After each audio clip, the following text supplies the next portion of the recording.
Olá, meu nome é Maicon e antes de mais nada eu gostaria de pedir desculpas pela demora.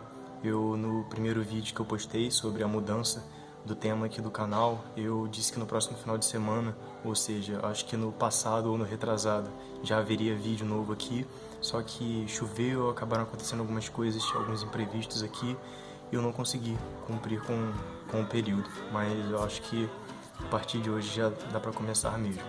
E eu tô tendo que gravar novamente nesse ambiente, porque eu fui tentar gravar ao ar livre, só que o barulho do vento estava interferindo muito. Então, como eu já gravo pelo celular e a qualidade técnica é muito baixa, então eu preferi voltar para cá do que gravar ao ar livre e ter uma paisagem bonita, só que também reduzir na qualidade.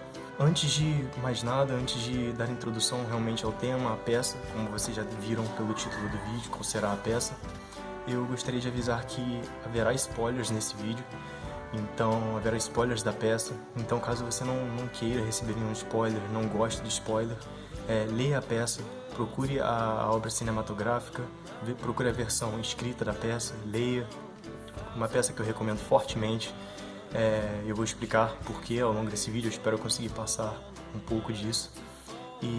Então leia e depois volte nesse vídeo que a gente debate. Aí vocês compartilham as suas ideias. Isso seria até o ideal, seria até melhor, porque aí vocês viriam com um complemento, com novas interpretações e reflexões. Eu escolhi especificamente a Titus Andrônicos para ser a primeira peça a ser tratada aqui no canal, porque ela foi a última peça que eu reli. Portanto, é a que mais está recente na minha cabeça, as ideias estão bem fixas, as reflexões estão em dia. Então achei que seria melhor começar com ela, já que foi a última que eu reli. Mas eu acho que combinou também, já que ela é uma peça dos primeiros anos da carreira de Shakespeare, então acredito que tem a ver com o vídeo, o primeiro vídeo do canal. Eu começar por onde é aconselhado, pelo começo. Essa peça ela é realmente um massacre, ela é muito pesada.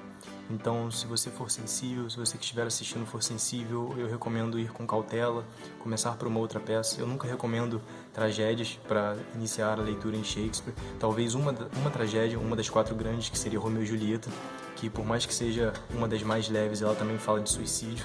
Então, ao mesmo tempo que ela é leve, ela também tem um certo peso.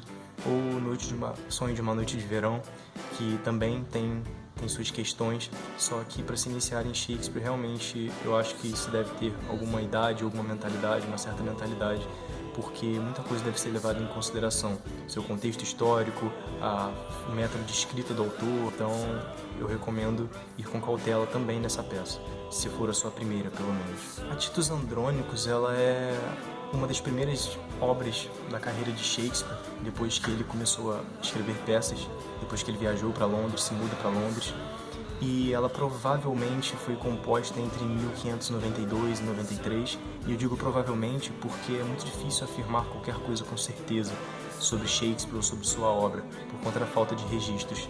Então ela provavelmente foi escrita entre esses anos, 1592 e 93, e foi publicada, e aí já é mais certo, em 1594, logo alguns anos após. É possível que o Titus Andrônicos, que é o protagonista da peça e o que dá nome a ela, seja um ensaio, seja um treino para um futuro Rei Lear, da peça Rei Lear, que é um pai que é traído, que se decepciona com a maioria de suas filhas. Então, como ela fala, essa peça, Titus Andrônicos, fala dos primeiros anos da carreira de Shakespeare, muitos entendem, inclusive é a introdução da Bárbara Heliodora, pelo menos da edição que eu tenho das obras de Shakespeare, ela dá essa introdução pra gente, de que muito provavelmente o Titus é um ensaio, ele é um treino para esse futuro Rei Lear, para esse futuro pai que ficou velho antes de ficar sábio. E o Aron, que é o escravo da rainha, ele é o Muro da peça, e também é amado pela rainha, e que ama a rainha, a imperatriz Tamora. Ele provavelmente é um ensaio para um futuro Iago, da futura peça que surgiria posteriormente, o Otelo, o Muro de Veneza.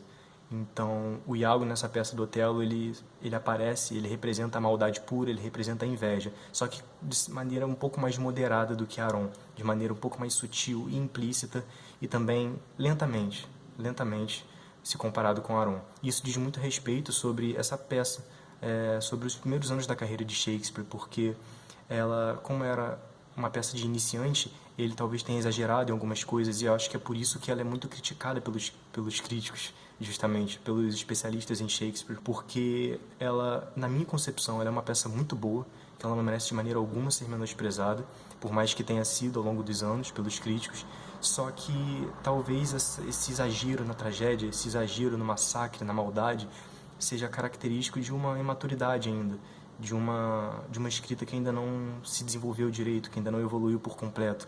Eu acredito que essa seja a crítica dos especialistas. E o que para mim, pessoalmente, não significa muita coisa, porque essa peça, depois que eu li ela a primeira vez, eu pude facilmente comparar ela com as quatro grandes, ou seja, o Romeu e Julieta, o Hamlet, o Macbeth e o Otelo. Então talvez ela perca nesse sentido da maturidade, mas ela não perde no sentido da qualidade, eu acho que de maneira alguma. Pois bem, Titus e a questão da escolha.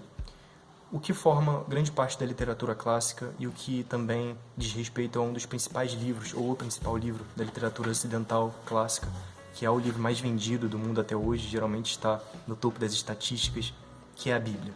O que nós aprendemos nessa obra monumental que é a da literatura, que é a Bíblia, é que desde esse livro, desde a era dos apóstolos, desde a era dos escritores, desse livro, desse conjunto de livros que é a Bíblia, eles já tratavam da literatura em cima dessa questão da escolha.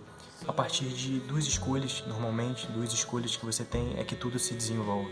Temos Adão e Eva, temos o Jardim do Éden e nós temos a serpente, Satanás. Adão e Eva primeiramente, é tentada por Satanás e ela faz essa escolha de comer ou não comer a fruta.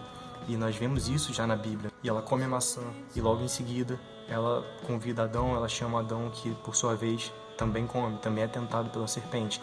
E a partir disso eles são expulsos do paraíso e o desenrolar da Bíblia começa.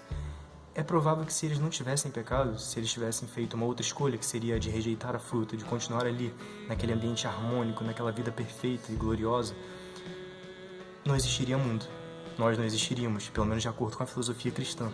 Então, a partir daí também, desse monumento gigantesco, que é a da literatura, nós já vemos essa questão da escolha. E nós temos o Hamlet, com o ser ou não ser.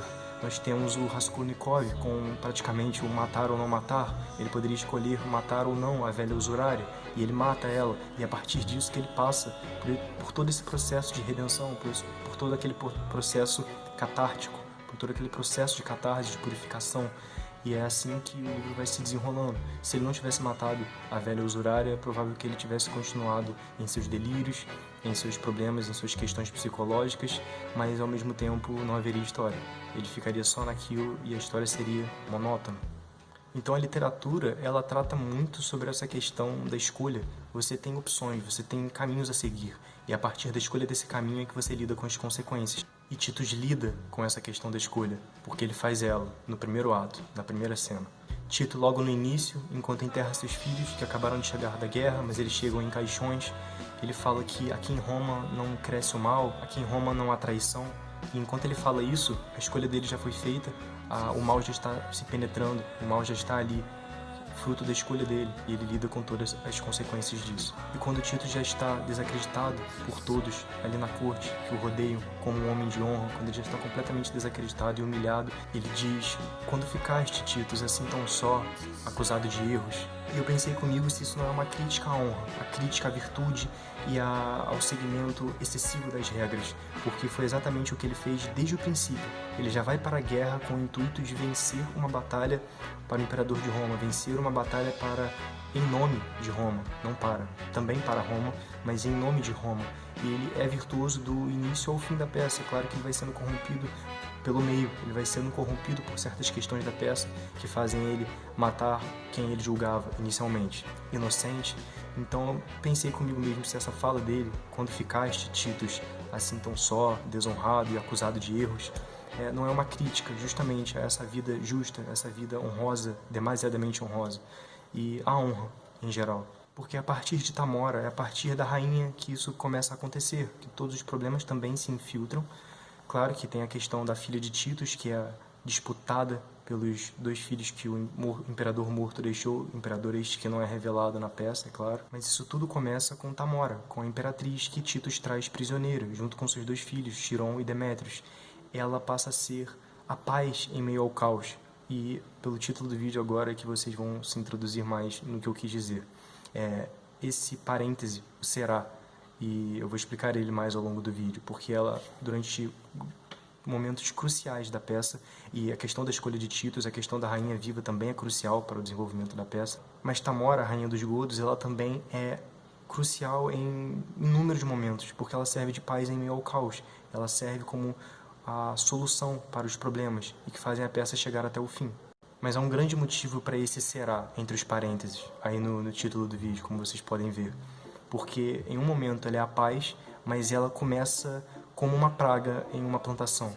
E ela vai corroendo desde o centro, ela vai corroendo desde o princípio. E existe essa lógica shakespeariana. À medida em que você vai lendo as peças, à medida em que vocês forem lendo as peças, vocês vão pegando essas referências. Em Ricardo III, em Ricardo II, nas peças históricas, eles têm justamente essa fala. Eu não me lembro exatamente agora em que momento, ou se em Ricardo III ou Ricardo II, que são peças parecidas e igualmente incríveis, mas há um momento em que uma personagem diz: a podridão começa no topo. E é exatamente isso. Shakespeare parece que já segue essa lógica desde os primeiros anos da sua carreira, desde essa que é uma das suas primeiras peças. Porque no momento em que Títus está sendo acusado ali por todos de ser um homem desonrado, Tamora pede para que Saturninus, o então imperador, o então marido dela, novo marido dela, ceda aos roubos, ceda aos pedidos de Títus e perdoe ele, mas que ela vai achar momento ideal para massacrá-los. Então ela, ao mesmo tempo que é a solução para o momento, ela também prolonga o sofrimento. E então, já no final do ato 1, Saturninus, o então imperador, é convencido por Tamora a perdoar a todos, e todos se retiram e se preparam para a caçada, que vai acontecer no dia seguinte. E agora nós chegamos no que, na minha opinião, é a personagem mais notável de toda essa peça, que eu mencionei no início, como um ensaio, como um treino para um futuro Iago, para a futura peça Otelo, que é Aron. Ele é o Mouro, ele é o escravo da rainha, e provavelmente um escravo porque ele não tem uma função específica. Ele é o escravo da rainha dos godos, da então rainha atual de Roma, que é a imperatriz, a Tamora. Então, provavelmente ele é um escravo porque ele não tem uma função específica. E ele só serve a rainha por vontade própria e porque a ama escondida, de maneira escondida. E ela também o ama. Então, Aron é esse Mouro que já inicia o segundo ato com um monólogo que trata da sua subserviência à rainha e sobre o plano que os dois têm de comandar Roma, de ser essa praga que eu mencionei na plantação, que vai corroendo a base, que vai corroendo desde o princípio até o fim. E então Aron, logo após o monólogo, ele se depara com os dois filhos da rainha, que são meio que seus conhecidos, entre aspas, os seus amigos, os seus colegas, e se depara com os dois brigando. Eles brigam por Lavínia, pela filha de Títus. Eles disputam ela. E nesse momento que o Aron já começa as suas atrocidades. Ele já começa a impor os seus planos, a aconselhar sutilmente e a fazer a cabeça de pessoas que já são condenadas, que já foram condenadas porque eles são o fruto do mal. Shakespeare também trabalha muito com isso. E, geralmente isso é uma ideia de anos atrás, é realmente uma ideia de Idade Média, de talvez condenar os filhos pelos erros de seus pais. Então, na peça, aqui os filhos não estão sendo condenados por serem bons, mas eles estão sendo condenados justamente porque eles são maus e serão condenados ao fim da peça. E Aron soluciona temporariamente a briga deles, tenta parar com a briga de maneira muito ardilosa, de maneira muito sutil, para que aos poucos ele vá colocando em prática o plano dele e da rainha. Ele sugere que os dois a violentem na caçada que haverá no dia seguinte, que eu mencionei anteriormente. E é nesse momento até que Chiron, um dos filhos de Tamora, responde: o conselho não cheira a covardia, ele é um dos frutos de Tamora. E aqui nós chegamos num outro momento muito curioso da peça. Shakespeare, por sua vez, muito influenciado por Sêneca, pelos gregos, pela cultura grega, coloca em Demétrios uma fala muito importante, muito curiosa, como eu mesmo disse agora. Na fala de Demétrios, na boca de Demétrios. E ele diz, e aqui eu leio para vocês. Demétrios diz, certo ou errado, até achar o rio que esfrie este calor, que esfrie todo este tumulto que está acontecendo aqui, e acalme a crise. Aí ele diz em outra língua, caminharei pelas margens do Estige. O rio Estige, de acordo com a doutrina católica, de acordo com a cultura católica, de acordo com Dante em seu Inferno, em sua obra Divina Comédia, o rio Estige, que fica, por sua vez, no quinto círculo do inferno, é o rio que comporta os iracundos, ou seja, aqueles que pecaram por raiva, por excesso de ira, por excesso de ódio. E é curioso que Demétrios mencione isso e fale dele mesmo, que ele caminhará pelas margens do Estige.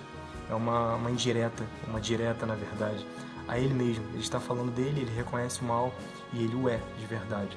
É como se eles reconhecessem o próprio destino e aceitassem segui-lo, como se não houvesse o que fazer. Eu sou inteiramente assim, logo eu irei até o fim. O ato 2 ele já se encerra com Marcos, tio de Lavínia, levando a sobrinha para o tio. Ele encontra ela violada e a leva para o tio, para o pai, na verdade, para Titus.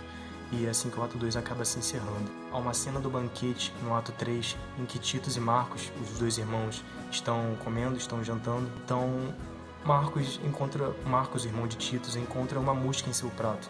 E ele o que faz? Ele pega uma faca e instantaneamente enfia na mosca. Mata a mosca em cima do prato. E Titus, no momento, instantaneamente se ofende. E diz, por que matou um inocente? Titus ele já está tão fragilizado com a sua honra, já foi tão atacada a sua honra, toda a sua integridade, que ele já se ofende com o simples fato de o irmão matar uma mosca, que é um inseto, aparentemente, o que tudo indica ali na peça, insignificante, mas ele se ofende, porque o irmão está matando um inocente.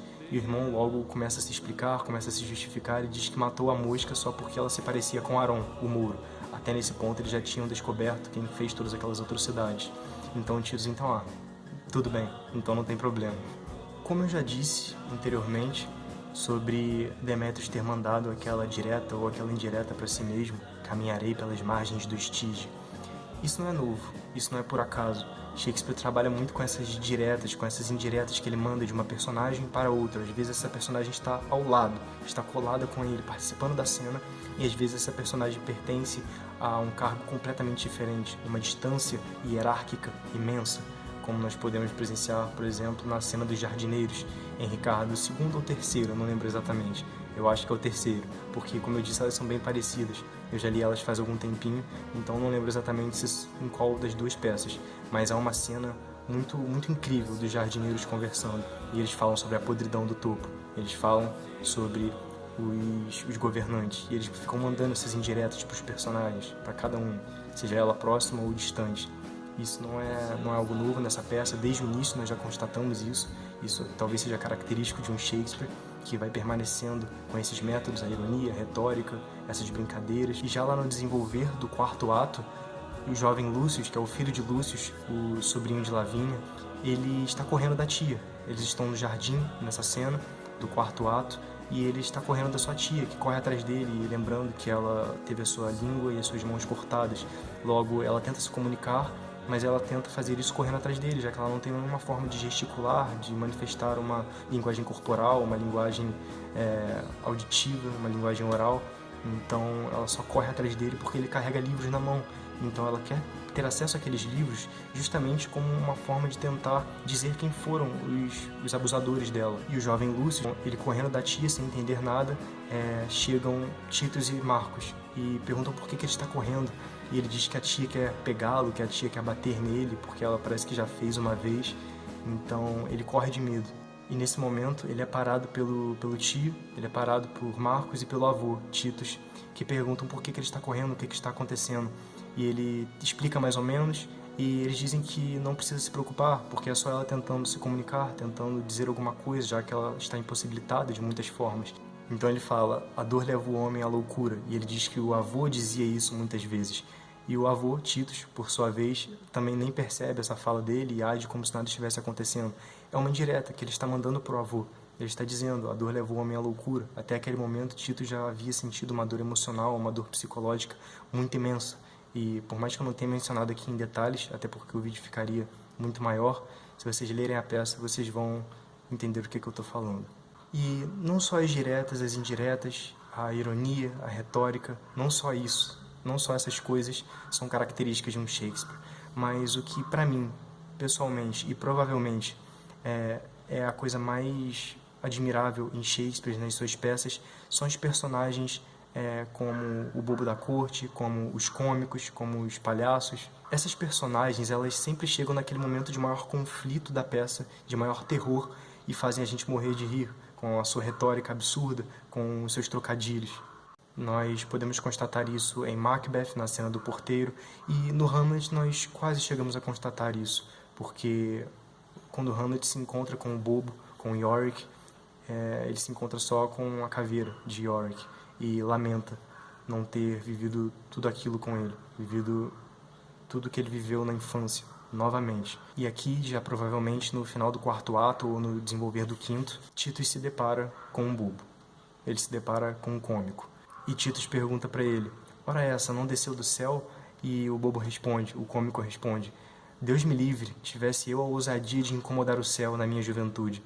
E logo após isso, logo após essas falas, a conversa entre ele e Titus, ele acaba obedecendo a um pedido de Titus, que é para levar uma mensagem para o então imperador Saturninus, e que ele basicamente se entrega à morte, ele vai em direção ao suicídio, porque ele sabe que vai morrer e ele faz jogos, ele faz piadas com a cara de Saturninus durante a entrega da mensagem.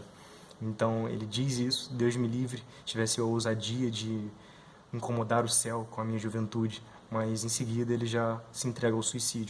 Eu tratei brevemente sobre Aaron no início, mais no início do vídeo, só que eu com absoluta certeza não poderia me limitar apenas àquela fala, apenas àquele momento em que ele aparece na peça. E aqui eu retorno a ele. Então nós chegamos no momento da peça em que Aaron já havia feito a rainha cometer adultério e Aaron, como sendo um mouro, a sua criança, o seu filho, o fruto dele com a rainha, acaba nascendo uma criança moura também. Então aquilo acaba sendo incontestável. É filho de Aaron, ele é fruto do adultério, todos eles sabem, já que Aaron é o único mouro. Então todos sabem que a criança é fruto de uma traição. E dentre todas as personagens que Aaron não teve pena na peça, Aaron só amava a rainha desde o início, mas parece que ao fim ele se decepciona com ela também, porque ao terem um filho, ele e a rainha sugere e tenta fazer com que assassinem a criança logo, porque senão iriam descobrir que eles cometeram adultério. Então Aaron tenta instantaneamente proteger a criança. Ele não acredita, sabe? Ele não consegue imaginar que a rainha tenha sugerido isso. Então ele protege a criança. A princípio ele só amava a rainha, ele só sentia empatia e carinho por ela. E quando a criança nasce, parece que isso passa da rainha para a criança, porque ele encontra um motivo para se decepcionar com ela. E o amor dele, puro e único, passa a ser referido à criança. Já que também, isso é uma outra coisa que me fez questionar, a criança, como uma criança que também é moura, ela é a única semelhante dele. Ele sentiu essa identificação com a criança, com seu filho, não só um amor paterno, pois ele só se dispõe praticamente a fazer sacrifícios por aquela criança. E é o que realmente ele faz. Ele se entrega, mas ele vai com seu filho e pede para Lúcius que jure, que deixe a criança viva. E se Lúcius jurar que vai salvar, ele então vai contar todos os segredos, tudo o que aconteceu, tudo o que está por trás, porque ele foi o que fez tudo aquilo, então ele sabe de tudo e vai contar todo o segredo. E Lúcius, ele hesita em jurar. E Aaron, antes de ser condenado, antes de contar todos os segredos, ele primeiro implora para que Lúcius jure. Então Lúcius questiona ele, mas por que essa insistência, sabe? Por que você quer me fazer jurar? Se você não acredita em nenhum Deus, por que alguma jura teria efeito? Basicamente o que ele pergunta. Então, já que você não acredita em nenhum Deus, por que essa fascinação, sabe? Essa vontade tão grande de me fazer jurar? E Aaron responde, e eu não acredito mesmo, eu não creio realmente em nenhum Deus.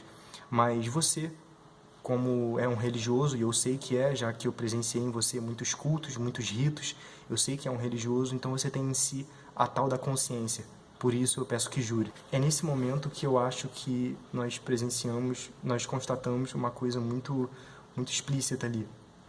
Você tem em si, como um religioso, é o que Aaron fala para Lúcius, a tal da consciência.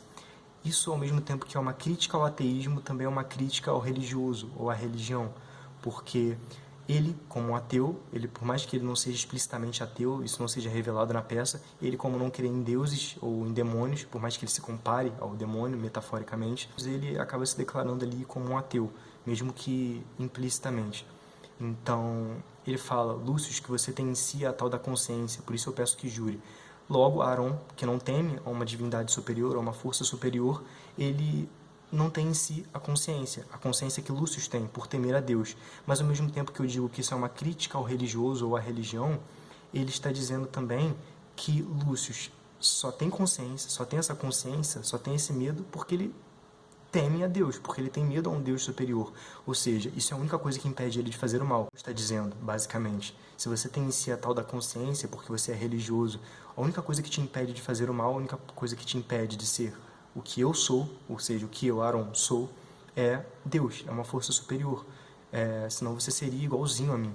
A única coisa que te segura é crer nessa divindade superior. É uma crítica ao religioso, é uma crítica à religião, já que Aaron, que não teme a Deus, que não tem essa consciência por temer a uma divindade superior, ele é o único ali que é natural, ou pelo menos um dos únicos, que é natural, que é ele mesmo, ele está sendo ele mesmo.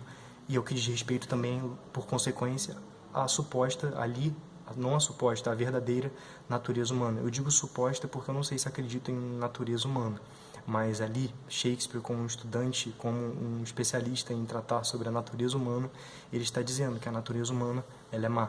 Porque Aaron, por não temer, por ser ele mesmo, já que ele não tem essa consciência, ele é mau. Logo, é isso que é o normal. O ser humano é assim. Lúcio também seria, e todos ali também seriam, se não temessem a Deus. É o que ele está dizendo. Então é por isso que é uma crítica ao mesmo tempo que ao ateísmo, ao mesmo tempo ao religioso, ou à religião. E logo então Lúcio aceita jurar, ele jura, e Aaron conta todos os segredos. E ele ri de tudo, ele ri demais de tudo que ele cometeu, de todas as atrocidades que ele cometeu. E Lúcio pergunta se ele não lamenta, se ele não se arrepende. E ele responde que só lamenta não ter feito uns outros 1000. E ele diz, se algum ato bondoso eu fiz nesta vida, dele eu me arrependo do fundo da alma. Talvez vocês tenham percebido, pelo menos um pouco, o porquê que essa personagem é, para mim, a mais notável dessa peça. Foi a que mais me fez pensar, a refletir sobre muitas coisas. E é o que eu tentei trazer para vocês aqui hoje. Eu comecei com Titus e eu termino com Titus. Ele, no fim da peça, lá já no final do 5º ato, ele, no banquete de sua casa, ele mata a própria filha. O que é essa filha? Ela é a vergonha ambulante. Ele representa a vergonha, ela representa a vergonha para ele. E ele mata a própria filha. E durante muitos momentos em que eu fui lendo e relendo essa peça, eu me questionei. Essa peça realmente deveria se chamar Titus Andrônicos? Talvez não Aaron, talvez não Tamora, Rainha dos Godos. Eu realmente questionei isso, porque há momentos em que Titus fica completamente oculto. Ele fica distante das cenas e das peças.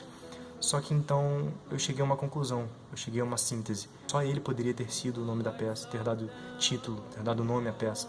Porque a partir da escolha dele, de deixar a rainha viva, de trazer ela junto com os filhos da batalha e deixado eles vivos, é que ela foi crucial, sim, para ser a solução em meio de caos, para ser a paz em meio ao caos, em meio à tempestade.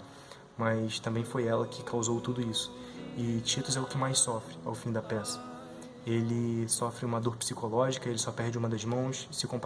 Se nós compararmos a dor física que, por exemplo, sua filha Lavínia sentiu, a dele não é nada, já que ele só perdeu uma das mãos. Mas a dor psicológica ali é o que Shakespeare está nos dizendo, é que é muito maior. Ele, como um pai, passou por situações inexplicáveis, inexpressíveis. E ele é o que mais sente dor na peça. Titus fez escolhas, Titus tomou decisões e ele lidou com as consequências das suas decisões, da sua decisão em especial, a primeira. E por fim, eu gostaria de dizer que as minhas interpretações, elas são subjetivas, elas são minhas, e a peça tem muito mais para dizer. Isso é só o básico, isso é só um pouco. Eu não analisei cada cena, eu não analisei cada ato, um por um. Eu fui passando por cima. Houve momentos em que eu analisei atos específicos e fui falando até eles, mas a partir de um certo momento do vídeo eu esqueci os atos, eu deixei de lado, pelo menos, os atos específicos e diretos e falei das personagens, o que nós podemos extrair delas, seus questionamentos, seus conflitos internos e filosóficos. Portanto, essas interpretações são minhas, elas aqui nesse vídeo, elas foram muito limitadas, porque a peça, só essa peça, que é uma peça de iniciante, ela tem muito mais para nos dizer. Então leiam a peça, tirem suas próprias conclusões, reflitam, já que essas interpretações, todas essas reflexões que eu tive aqui, são reflexões baseadas na minha formação, nas minhas experiências.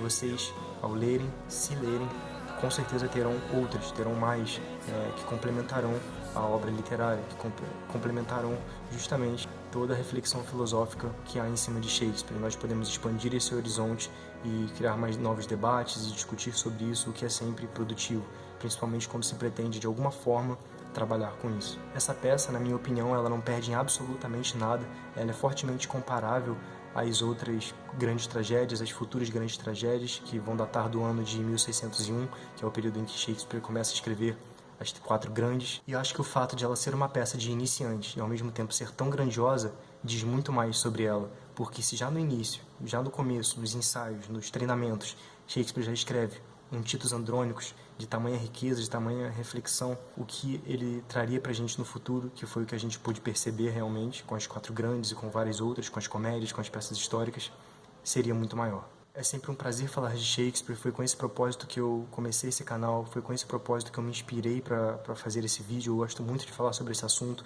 eu gosto de passar para frente as reflexões, as ideias e o que os autores têm para nos dizer, até porque eu pessoalmente, entre aspas, trabalho com isso, porque eu gosto muito de produzir, eu gosto muito de arte, então eu manifesto essas reflexões filosóficas, eu recebo elas e tento filtrar elas de acordo com as minhas opiniões e eu tento produzir obra nova, tento produzir obra autêntica, com novas reflexões, a partir de um processo dialético que vai se seguindo ao longo da história e que fez a gente chegar até aqui.